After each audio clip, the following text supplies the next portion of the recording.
Are you trying to choose between Jellyfin, Plex, and Emby? You're not alone. Many people want to know which media server is best for their needs. In this video, we'll compare these three popular options.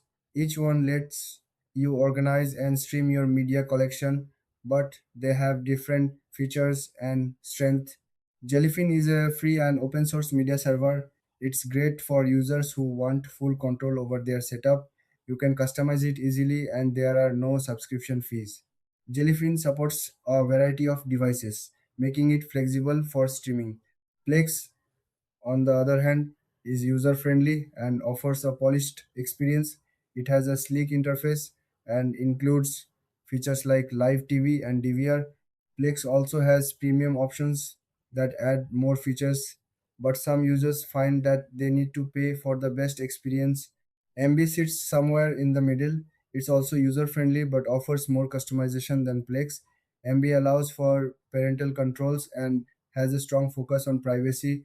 Like Plex, it has a premium subscription for extra features. Now, let's look at some key differences. Jellyfin is completely free but may require more setup. Plex is easy to use but has a subscription model.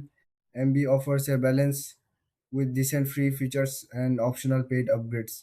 When it comes to pricing, Jellyfin is free. Plex has a free version, but you'll pay for premium features. MB offers a free tier, but you'll need to pay for the full experience. So, which one should you choose? If you want a fully free option and enjoy tinkering, go with Jellyfin. If you prefer a polished user experience, Plex is a solid choice. For those who want a mix of features and customization, MB might be the best fit. Thanks for watching. If you found this video helpful, don't forget to like and subscribe for more comparisons like this.